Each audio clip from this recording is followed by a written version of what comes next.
My ultimate hope is, by putting this podcast out, maybe somebody will consider not flying or not going out one time, and if they do that, then maybe I'm saving a life by doing that.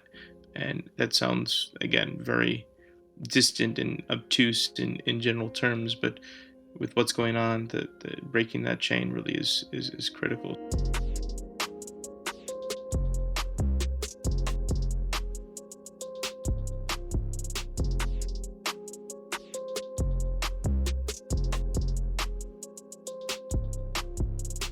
All right, I wasn't going to do this. Well, wasn't really sure what to do, actually. And as you know, I shy away from the news-type content sometimes. I like to tell stories, the stories of aviation, the stories of the Delta, stuff that's a little more on the timeless side of things. But let's face it, what's going on right now is going to be one of the most timeless things that's ever happened to the world in our lifetimes. And there isn't really anything to compare it to within the last 100 years. I hear the pandemic sometimes compared to the 1918 Spanish flu. There was obviously the bubonic plague. But those things occurred in different times. There wasn't an internet, there wasn't good medical knowledge, and no way to isolate. And as unpleasant as it is, that's what we all need to be doing right now, staying home. Social distancing, being careful, it's the only way to slow and maybe even stop the spread of this terrible virus. And it's so hard to predict how it'll affect every person. Some people are asymptomatic in spreading it. Some people don't know they have it. 25% of people I heard won't even show a symptom, even though they would test positive. So, in these scary, never-before-seen times, we're all forced to reality check ourselves in a way that we've probably never had to before. And as we stay home, which is what you're doing, right? I want to give you some legitimate ways to stay connected and to stay informed and to protect yourself as an aviator. And I've got a doctor here to give us some of the facts and answer some gray area questions about the coronavirus and flying. Don't go away.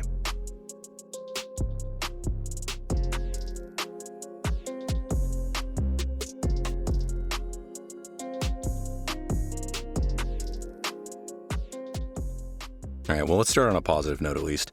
Friend of the show, Daniel Switkin, recorded a message for me that talks about what he's doing to help out during the crisis, and it's called onehobbshour.org. Check it out. Hi, Brandon. This is Daniel. Like a lot of us have been grounded during the pandemic, and in general, I was feeling helpless and felt like I wanted to do something about it. So I started a website. It's called onehobbshour.org. And the idea is I'm asking pilots to step up and donate what they would have spent on 1 hour of flight time to a COVID-19 charity. I'm not collecting any of the money. I suggested a few charities there, but you can donate to anyone you like. But I'm just asking people to embrace the idea and then come to the site and let me know that you did it.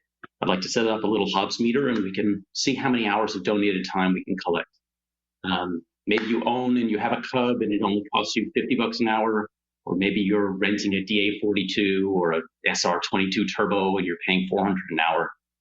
Whatever you pay to fly for 1 hour is a suggested donation.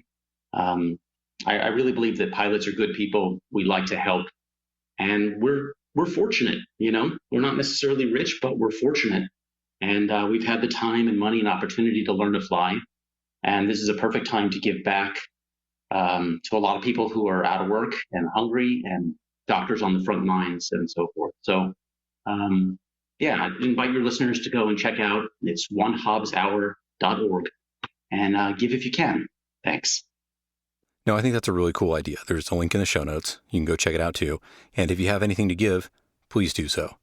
And while we aren't out flying and we're sitting at home, there are actually quite a few ways you can keep busy and sane and maybe even proficient from your couch. One of the ways is online. I registered for a seminar by ForeFlight, and I'm thinking that that'll be a cool way to stay in the know with their features and give me a good excuse to open up the app again and poke around. And if you're a ForeFlight user, maybe check them out.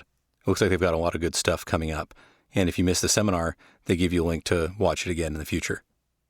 And while you're on your smartphone or tablet, there's a plethora of apps besides YouTube that can keep you working on your proficiency. One of those apps is Plain English. It's an ATC comm simulator developed by a fellow Purdue grad, and it's a really good and interactive way to keep up with your comms.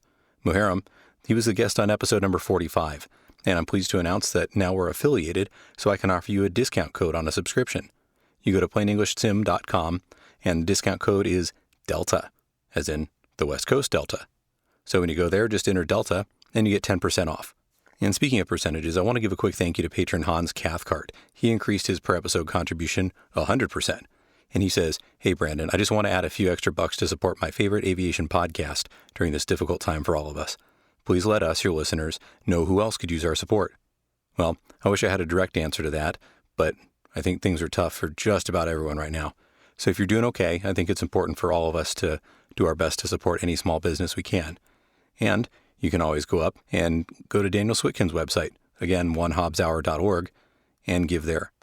But of course, if you're struggling, then by all means, do what you need to do. Nobody's judging during times like these. And lastly, before we get to the interview, I want to make a statement about the reality of things, not to make stress, but maybe to help as many people as possible make some good decisions during the next couple weeks. As I open the news every day in the United States from sources left and right, I'm still seeing stories about people traveling, people moving around, states not ordering people to shelter in place or to stay home, or whatever you want to call it. One governor of a southern state even said on the record that he didn't even understand that the virus could spread between asymptomatic people. And that's just not acceptable. Where I live in California, we got on it early, and we're still having trouble with community transmission. But the best statistics with regard to infection have actually come from the Bay Area, which was one of the earliest hotspots in the state. And it's in large part due to the largest employers there sending people home from work as early as possible, weeks ago even. Google, Apple, Facebook, etc., they all employ thousands, actually tens of thousands of people. And in the case of Apple, a lot of them travel back and forth from China often. And sending people home is by far the most effective way to get ahead of this. And news from there is showing a gradual leveling off of new cases. And we all know one aviation personality who lives there who decided to take that advice long before it became the popular thing to do, and he even shared it on his own podcast. And I'm, of course, talking about Max Trescott. He didn't hesitate to stay in place at home weeks ago, and he even shared details about it on Aviation News Talk. And as I listened to that episode, I found myself also seeing stories left and right about how people are still out there flying, like how airline travel is so cheap. You can go anywhere for $50. And I'm watching news stories about how people are still going to the beach and getting together in so many different ways. And I still can't believe it. And even as I write and record this, I'm in between my minimum staff shifts at the tower. I'm staying home myself and doing my best not to go out. I think, well, actually better yet, I know that it's the right thing to do. And I want to make sure that you and as many people as possible out there stay healthy. And even if you don't want to hear it from me, well, then maybe go hear it from Max. But I want to commend him for doing the right thing and for sharing it on his platform. And in today's interview, I want to share some really great information on my platform, straight from a doctor who's also a pilot and an aircraft owner, and friend of the show.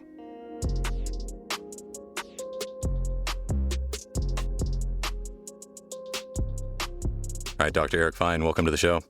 Thank you for having me today, and please just call me Eric. All right, Eric, so here's the deal. We're all somewhere different with this whole situation. If you're in California, you're probably very much on more or less lockdown. But then again, if you're in some of the other states, maybe it's almost life as usual. But you're out there, you're a doctor, and you're seeing this kind of stuff. What's it like for you? It's a very different style of medicine. It's a very different lifestyle overall. So I'm living on the East Coast. I live just inside Delaware, but I work in Pennsylvania. And one of the big things is the state of Pennsylvania and the state of Delaware are not congruent right now on their lockdown times. They got a little bit better the past couple, but the last week or so, but it's very different because of how things are done state by state, which sometimes can be helpful in these situations. You have a little bit different rules and regulations. My current state is on lockdown, as we will, it's stay-at-home orders through May 15, and I believe that Pennsylvania just went a little bit further to the end of May. I'm not exactly sure, and everything's very restricted. Traveling, it must be an essential job or duty that you do for that to be there. And I think a lot of people may not realize how critical people who work at grocery stores and gas stations and the cleaning crews and people who do more general jobs that we don't necessarily think about are critical right now to making everybody else healthy and getting us through this time. Absolutely. And we've, of course, all seen the graphs that Dr. Fauci keeps showing during the president's briefings. We've seen the graphs about the growing amount of cases and how, in many cases in the United States, we're still on the upswing. However, countries like Italy are just starting to release information that shows they may be starting to slow in the good way. Now, obviously, California, where I live, was pretty early on in this. We've already been on lockdown for almost 3 weeks, and especially in the Bay Area, that was one of the original sort of outbreak areas. Now, the governor here has been praised a lot for, I think, invoking those procedures early, and it's really prevented a lot of the spread in the most populous state that we're in here. But a lot of other states, as you said, they're not congruent. They're kind of all over the place with whatever. We've all seen those videos from a week or so ago of the kids partying on the beach in Florida. What, in your medical opinion, is the best way to prevent the spread of this? Is it just staying at home, or are these procedures effective? So, one, what we found, and the data supports it, and this is coming from the CDC and Dr. Fauci and epidemiologists overall. I'll kind of also preface this as my background is in family medicine and as well as aerospace medicine. And the part of aerospace medicine has a lot of epidemiology and general healthcare and population-based healthcare. So this is a little bit my wheelhouse. I'm not an epidemiologist, but I think my input might have a little bit more weight than just a general physician. Not to say that they have a very good input themselves. So the biggest and best thing you can do is stay home. And when somebody says stay home, it's not really stay at home orders. It's more of anybody who lives in your house, people who you are interacting with in your home. Those are the people you can do things with. That doesn't mean you can't go outside. You should go outside, when able, and you shouldn't be gathering any more than just your home people, right? So we have neighbors across the street that we wave from across the street. We talk to them from across the street, but we're not going within 6-10 feet of them for that reason. And what you're starting to see when most states started to lock down about a week and a half ago, like the later part of mid-March, this curve is starting to to teeter off, and the advances and the acceleration is starting overall to get better. I applaud those Western states that really locked down. I know Washington State had some difficulties with some nursing homes, but they've been able to control some degree their spread. And you can look at other states such as Ohio, that's actually doing very well by putting these stay-at-home orders in early. These states that are more delayed are having rampant growth. Unfortunately, the state of Florida appears that it's going to have a lot of difficulty in the coming weeks because they had not put those stay-at-home orders in until yesterday. Yeah, I mean, sitting here in California, from our perspective, I can't believe it when I see that states have not invoked those orders yet. I mean, it's such a clear method of prevention, and I think there's enough evidence to show that it clearly works. And I don't know how anybody can be sitting there saying, oh, it's okay, we'll just kind of carry on business as usual, when they know that this is coming. I mean, the research from South Korea showed how they were able to stop it. China, no matter how you feel about their data, was more or less able to stop it through hardcore quarantine. Looking at Italy, they had probably the most difficulty of all, but what did they say? Don't be like us, quarantine early, and yet, or social distance and stay at home early.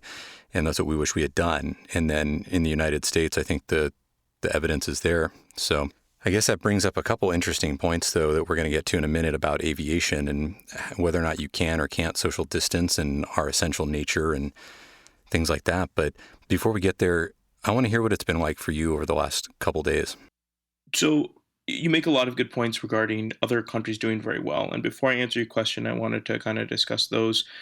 You look at South Korea, you look at the Malaysia, you look at Hong Kong, you look at other smaller countries that have been able to abate the spread. One of the big things is prevalent testing, which may or may not really be of help. It helps decide who has the virus, but the testing we have is not overly sensitive. It's very accurate, right? But it's not very sensitive. So that means that anywhere between 2 or 3 people who might have the disease, if we do the test, might actually not test positive when we do it. So it leaves a little bit of ambiguity there. But what they have done, as you said, I mean, they've locked down cities. They've a lot of the Asian countries have recommended that people use face masks, and I know that the CDC is considering that for all people right now, and they've really been compliant in that social distancing measure, and that's been helpful. It's difficult to get a good bead on what the Chinese government data is showing us. If it is true and they really were able to help and fix what was going on of Wuhan and Hubei province, that's good. There's concern that there's going to be a second wave, and that's early coming soon. I think that data is a little bit on stay for now. But the big thing is just staying home, using that distance, and soon, hopefully, we can get enough of that PPE for all the healthcare workers. Sure. Okay. And what's it been like for you? Have you come face to face with it yet? So I've been working in urgent care, and I will. A couple things I speak is this from my personal perspective, not from a governmental agency. I'm not an AME. I was never designated as an AME. It was a choice I have not yet picked up. I don't do this as a representative of the current company that I work with. However, that said, I will say that my company has been very proactive in getting appropriate, personal protective equipment for all the staff. They've been very good at preventative measures for all staff. That includes the front office people who interact closely with the patients before we even know what's going on with them, to all the way up to the nurses, the techs, the advanced practitioners, and the physicians. And I think that's all very, very telling. So for me, I actually was in a situation where I felt pretty good. Everything was well. We were seeing a mix of all patients, so people with upper respiratory infections, all the way to breaks, bones, everything from lacerations and everything else. Over the course of a couple days, I started to have a headache. I had a headache. I also had a mild cough and some congestion. I didn't feel really bad at all. I thought maybe it's allergies or something like that. But because out of abundance of caution and my risk factor, I decided to say, hey, can I get tested and just pull myself out? And my job was so wholly on board with that, because the last thing we want to do is get people sick. And they supported me in that. We ran the test. It took a little bit longer than expected. We ran the test, and by the time that was done, I was able to go back to work. So that was good. In the days before, we actually switched to a different model. So a lot of the sites we have will do only COVID testing. So there's I'd probably say like a quarter of those sites are only doing COVID testing. And then the rest of those sites are doing non-respiratory and non-COVID testing stuff. And that really decreases the risk profile for a lot of people, and that's been good. So that's kind of where we're at now, and I think that's working really well. It makes everybody feel more comfortable. It makes it so we don't have to use as much PPE, and we can really ration that to where we need to. And then, it makes me more comfortable at home. I remember when I first started this, when everything got a little crazy, everybody was getting excited about it. I remember I came home and I'd seen a couple of patients I was concerned that might have COVID. And I opened up the door. I don't know if you've seen this, but there's a video of a dad who comes home and the kid hasn't seen him for a day or two. The kid runs up to the dad, and the dad says, "No, no, no, you got to get away." And the dad just kind of just collapses, like, I can't believe I can't even hug my kid. But that's where we're at. When I come home, I can't really hug my kid straight out of the door. It's just not happening. I get to my door, I strip down to my underwear, I put all my stuff in a bag, I put that immediately in the wash on a high cycle, and I go straight to the shower. And then once I've cleaned off, then I'm able to kind of come back and hang with the family. It's a very different life than it used to be. I really appreciate what I'm doing, but it's difficult at times. So one of the things that I've been noticing in aviation right now is the sort of dilemma that we have with the essential nature of it, because of course aviation is how things get from place to place rapidly. And as states start locking down and so on, I mean, obviously the airline industry is pretty much in the toilet right now, but some degree of commerce still has to be happening, right? Doctors need to be flown around, food needs to move, stuff needs to get from place to place. But at the same time, one of the things that's considered essential is the flight schools, because they're, of course, feeding into that network, I guess. But at the same time, I think we can all realize right now that, I mean, there's no job at the end of this road for quite some time. And, doing pattern work in a 172 with your CFI is probably in no way actually essential to getting through this together. And of course, it goes without saying that you can't social distance yourself inside of a 150 or a 172. So there are a lot of flight schools out there that are considered or written even in our state as essential, but let's be real about that have chosen to close down just out of caution and out of trying to do the right thing. But there are also a bunch that are pretty much open for business, like, nothing happened. Like this was 2 months ago, right? What would you say to the people that are out there just carrying on business as usual in a 172? It's a really difficult thing. So I'm a pilot. I got a couple of ratings. I'm in the middle of considering buying another plane, but obviously with everything that's going on, that's kind of putting a kibosh on that. You know, it's a difficult situation. A lot of people's livelihoods depend on flying and flight instruction. Those people are usually contractors, and they would have difficulty getting the appropriate support financially during this time. That said, thankfully, Congress was able to include those people in this, so hopefully they should get the appropriate support financially from that perspective. The 172, the 152, the people who are training, it's difficult, right? You want to fly, you want to maintain your proficiency, but there is risk involved. Maybe 2, 3 months ago, the conversation would be, maybe you just do it with people who are not ill, they don't have a cough, fever, chills, um, or shortness of breath, and they are under the age of 50, right? And they don't have any medical problems. So then maybe that's a risk factor. But what we're finding is everybody who gets this has a risk of dying. Um, Anywhere from a 37-year-old physician that died yesterday, an emergency medicine physician, to nurses in that age, to people. I think there was an infant that died a couple of days ago. So nobody is spared from this. And the difficulty is, as you said, being in close proximity may pass that virus, and you may not be symptomatic. The person you're sitting next to may not be symptomatic, but if they get home, that could be the problem, right? So let's say you live, by yourself, or you live with a couple of people in a dorm or an apartment, and everybody's healthy and everything's fine. But let's say somebody works at McDonald's or something, and they then get it from the person who's working there. They grab the bag, they eat their food, they then don't have symptoms. They give it to you because you use the same bathroom. Then you go in that 172, and then you're sitting next to your instructor who's, I don't know, let's say they're in their 20s. It could be in their 50s or 60s, and they could be at higher risk.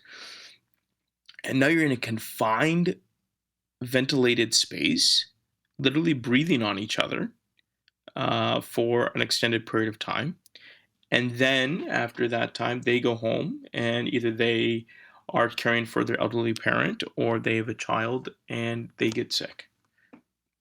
And it sounds really, before this, it would sound very, oh, that would never happen. That wouldn't cause the problem. But the data we know is exactly that. That's how you break that chain.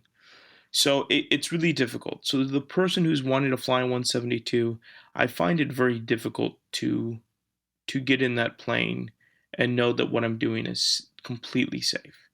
Now, there's one caveat to that. And this is something I've actually spoken on some Facebook groups before. If you go flying either by yourself and you don't interact with anybody when you get to the airport to when you end, it doesn't necessarily seem like it's a terrible idea. Now, that said, if you have symptoms, you could get hypoxia even at a very mild altitude, which could cause problems. So you may not feel bad now, but if you go up to 3,000 feet, you could actually have hypoxic symptoms at 3,000 feet if you're sick and you don't know it. But more importantly, I think from a legal standpoint, and I'm not a lawyer, but a lot of these are stay-at-home essential items only. So if you're by yourself and you're flying just around the pattern, it's difficult to kind of rationalize that. I think with flight schools, and people overall have a duty to kind of decrease the spread. and decrease the severity of it. It allows us healthcare workers to take care of the people in the trenches, specifically the ERs, the ICUs, those people that really need that extra time to be able to, you know, use those vents for those people. By not doing this would be very helpful. I want to get in the plane. I want to fly. I want to maintain my currency right now, but I can't, and I know I can't, and it's really difficult, and I identify with that. But the safest thing is probably to stay home, unless you can prove that what your training is doing is going to directly relate to supporting this effort, and that's kind of the big thing. So I've heard things from American and a couple other agencies that they've stopped recurrent training for the exception of people who are on the line that will be transporting people to support the effort. That's my understanding. I don't know if that's true, but I think that's kind of where people's decision matrix should be. Is getting a PPL going to help the effort? Probably not. Is getting a commercial license? Possibly. But is maintaining your instrument proficiency because you're flying diagnostic tests for Quest? Yes, absolutely. So that matrix gets a little bit difficult, but I think if you're not directly supporting the effort, it's difficult to say that that's really what you're supposed to be doing. Sure. And, a little sort of from our perspective on that on the air traffic side, this is my opinion, but, as we move towards a reduced crew schedule to prevent cross-contamination within air traffic facilities, many facilities have, and nobody's had an easy time doing this, but for the ones that are primarily airline, it's been pretty simple to step back with the decrease in demand because airline travel is down by whatever percent, most of it. And so to staff to that is not, it's predictable. Let's put it that way. It's not easy, but it is predictable. But at a tower like mine, we're still surprisingly busy. And one of the things that we've run into difficulty wise is just the fact that as a training airport, as a general aviation place and full of business jets, which, I suppose if you can afford it and you have to travel would be probably the safest way to go. We're still busy. So we're sitting here with a dilemma of trying to have a minimum staff upstairs and even at the facility at any given time. However, we're also extremely busy and it's making it really, really difficult for us to do that. And it's hard for the people on our side of things to say, hey, what you guys are out there doing is truly essential and we're really here to back that up, because to me, it's really just training for lower level certificates and things like that. So I understand that employees mainly at these schools are hourly and that the students that are there are probably already prepaid. But from our perspective, it's really taxing our side of the system having to work that amount of traffic, which probably isn't really essential. And I'm using air quotes right now. I realize that it is explicitly stated as essential, but I think the reality might differ. So it's kind of tough all around deciding what to do, but it's a lot of gray area, I think, in this. And I like how you said that your decision making needs to really come down to, is what I'm doing truly essential to this effort right now before I go out and fly? Yeah, and that's a really interesting and difficult thing that you guys are probably going through, right? So I know the ATC on many levels has been stressed as we've been increasing flights and a lot of flying over the past couple of years, and now you've got a lot of training in a facility where you have to be restricted on your essential crew manning on that tower, right? Or whichever, if it's a TRACON, whatever it is, it's essential manning, and it's difficult. The one thing that I would say, so kind of from the medical perspective, doing urgent care, we usually see. Uh, this is a for instance. This isn't actual the numbers, but the numbers at the facility that I work at, we would see in theory, 50 patients a day, and now we're seeing 15. So that means two things. It means one, people are staying home, and two, if it's not essential that they seek medical care, they're probably not coming in. And I'm okay with that because I don't need to see them. And if they do need to see me, they'll give me a call or they'll give us a call and we'll help them out as best we can. And we try not actually to bring them in right now unless we have to because it's a risk. And I think that, which you said as well, is might be heated. And is it essential right now? Is it really essential? I understand that people are trying to scrape by, and people are trying to get through this, and it's incredibly difficult. There's no question about that. But right now, we're doing the right thing by staying home, and I think the more we can stay home, the more lives we're actually going to save. Yeah, I agree. If they're saying right now that we're gonna lose 100 to 250,000 Americans if we do everything right now, that means we're only going to take a 10% hit of what we suspected 2 months ago what this might actually be. So I think we're doing the right thing. Yeah. Well, it's difficult, but at the same time, I think just staying at home and doing the right thing is the best we can do. So while we're staying at home, then, and while we're wishing we were flying, and while we're wishing that a lot of things were different with the world right now, what are some of the things that we can do to keep ourselves healthy and sane as this drags on? Great question. Uh, Maintaining a structured life, a scheduled life of sorts, and trying to keep as normal as possible.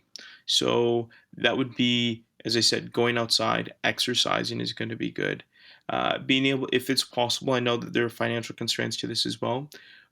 Eating healthy fruits, vegetables, trying not to eat lots of carbs, just because that'll make you feel, it'll kind of can drag you down a little bit. Making sure you're drinking lots of water, but also making sure you're socializing, whether that be FaceTime or Skype or any other amount. This is a great time to kind of connect with your family because you know where they're at, right? They're not out doing something. They really should be home. And that's kind of what I've been doing. What my off days, I'm contacting my parents or my brother or my sister or other doctors who I know are kind of struggling through this and speaking with them. I think that's kind of the best thing we can do to support that. If you happen to have N95s or masks for whatever reason, I would, and they're in decent shape, I would urge you to either reach out to somebody who works in the medical field that you know, or reach out to the closest medical facility and say, "Would you like this?" Many of them are very short and are going to be very short. Um, the CDC has already gone to the point where they say you can use bandanas if you don't have PPE, which is never even dreamt that that would come out of the CDC's mouth, but that is what's currently on their protocol. So I think if anything that we have at home, don't use as many resources unless you absolutely have to. Make sure you go out, you exercise, you do something that's kind of healthy for you in that uh, vein, but also make sure you're staying your 6 feet apart from everybody, eating well, and the other thing is continually mentally challenging yourself. So is that reading a book? Maybe you have your PPL, or maybe you're getting your PPL and you are planning to get your instrument. Well, you haven't got your PPL yet, and I get that, but maybe it's time to go start reading up on your instrument or your commercial or your twin add-on, whatever it is. That type of education will also kind of help you get through this type of situation right now. So obviously things are sort of being waived left and right here as far as requirements for things, and the system is pretty much operating at a skeleton crew right now. And one of the crossover points between aviation and medicine, of course, is your medical certificate. So for those people who want to maintain their medical certificate, I've heard that the FAA is actually deferring that, or they're calling it not enforcing any violations of you going past the term of your medical for, I think it's about 3 months, at least as of now. What do you think of that? I've heard of this. I haven't read the statement from the FAA about this, and I would think that's probably pretty accurate. I know a lot of people who do work in the FAA, whether Oklahoma City or a regional office. They're very reasonable folks, apart from some people's personal experiences sometimes. But I think the big thing here is they're trying to protect their staff and the general public overall. One of the big things is a lot of the physicians that do work as AMEs or senior AMEs, they work in hospitals, and because there's critical manning right now, they're not available to do these tests. Let alone the fact if we're having silent transmission, that's kind of a big issue, and they don't want to have either the AME giving it to a pilot or vice versa. The average age of an AME, as far as last I knew, was somewhere in the early 60s, I think, a couple of years ago. The average age for a pilot, I want to say, is somewhere in the high 50s, if my memory recollects. It's relatively high, which puts both of those groups actually at higher risk. So I think it's a very reasonable thing not to not enforce. But the other thing is we kind of discussed earlier, and you really brought up was how much of our flying is essential, how much of it is critical. And if we are doing critical flights, we're still abiding by the appropriate FARs, and one of them is that we're healthy and we know of no medical issues, and the risk profile is usually pretty good with that if you abide by that. So I think that there's good reason to believe that one, they're not going to enforce it, enforce these rules for the most part, unless there's an egregious deviation from that, and there's no reason to. I think for the most part, pilots are pretty good at saying, I got a headache, or I got a cold, or I'm not feeling great, or I had a heart attack, I shouldn't be flying. I think those things, for the most part, are pretty well understood. So I think they're going to I think they're doing exactly the right thing by giving that 60-day stay. I don't think there's going to be that many pilots who are going to have expiring um, medicals. Mind you, it's so you're talking about 3 months pretty much. So for 3 months, they're not going to enforce, which means only a third of pilots who require a annual flight physical to be evaluated. Anybody under the age of 40, your class three is good for, for 5 years. So, and for those over that, it's 2 years. So pretty it's a pretty good situation. I think that they're going to be very few, if any, serious deviations, and even at that point, I think it's going to be very difficult for them to try and peg it. I think they're doing the right thing, and I think pilots are going to do the right thing as well by not flying when they absolutely don't need to. Well, speaking of doing the right thing, as we finish up here, what can we all do to help the effort, whether it's helping just stop the transmission, whether it's helping medical professionals? What can we, as people who are kind of just stuck at home, do to help in this effort? I think there's a big thought that you're stuck at home, or I'm stuck at home, where it's difficult to kind of understand or feel, but by staying home, you're literally saving lives. I can't preach that enough for people to understand that the ICUs in many East Coast cities are full. The the hospitals are full. I know of a couple of hospitals in the Midwest that are going exclusively COVID. That means anybody else who's healthy, they're going away. They're going to other hospitals, and only the COVID patients are coming. So that means that staying home and washing your hands and doing everything you can to physically social distance, not emotionally or you know telephone or teleconferencing ways, just physically distancing yourself is really going to be the best thing at this point. If you want to support, in a way, some places and some areas are needing masks, some of them are needing supplies, and if you have them, or have access to them, that might be helpful as well. And the other thing is just taking care of your neighbor, if you can. If you have elderly neighbors or people who are unable to go get out, if you're able to remotely contact them, either through phone or messaging or through a family member that they might have, maybe find a way that you might be able to go shopping for them. The people at high risk should not be going out. The community transmission is high. My parents are not old, but they are older. And because of that, I am strictly telling them that they should not go out. And we have found ways that they don't have to go out. So if there's a way to help those people in your community, that'd be very well as a good option as well. And then I would probably say one of the big things is helping your friends and your family members understand the gravity of this situation and help them by peer pressure maybe make safer decisions for you and for them, because right now it's communal, right? Everything's a community. Just like aviation, we have a small community, and then we have the global community that we go out and we touch. At this point, anything any of us do in our homes affects everybody else in our homes and our family that might be in contact with them. So it's very important to maybe remind those people not to do those things. It's when I'm going home after a long shift, it's difficult not to stop somewhere and grab a quick bite to eat. But I'm not even doing that because one, I could expose somebody or they could expose me, which then means that I could expose my patients. And I think that's the idea that a lot of us have to get into, and it's difficult. And that should be driving our actions. So continue to stay home, continue to work out, continue to be social. And although you may think that it's not much, it is a great amount. And it's really allowing those healthcare workers to do their job right now so that you don't have to see them in the hospital. All right, Dr. Eric Fine, thank you for being on the show today. Well, thank you. It's a pleasure, as always.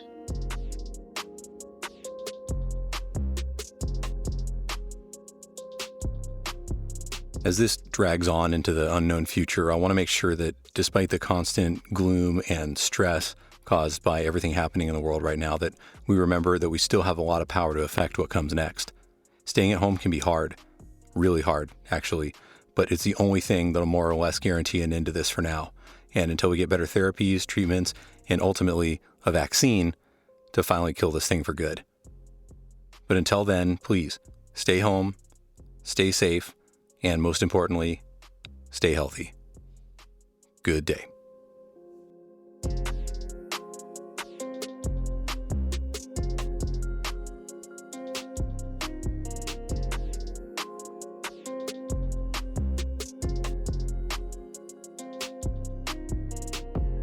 The Podcasting on a Plane podcast is presented for entertainment purposes only. Brandon's comments and those of his guests, the website's content and any of the social media, etc., are not part of his official responsibility as a controller or as an FAA employee. The views and opinions you hear on the podcast are his, and those of his guests, and not necessarily that of the FAA. Also, while he's a CFI, he's not acting as your CFI, nor is he your mechanic, your doctor, your shrink, or your spouse. This podcast is presented for entertainment, camaraderie and fun, but is in no way, shape or form professional advice or legal counsel. If you're in need of professional advice, get some from somewhere more appropriate than a podcast, no matter how good this one may be.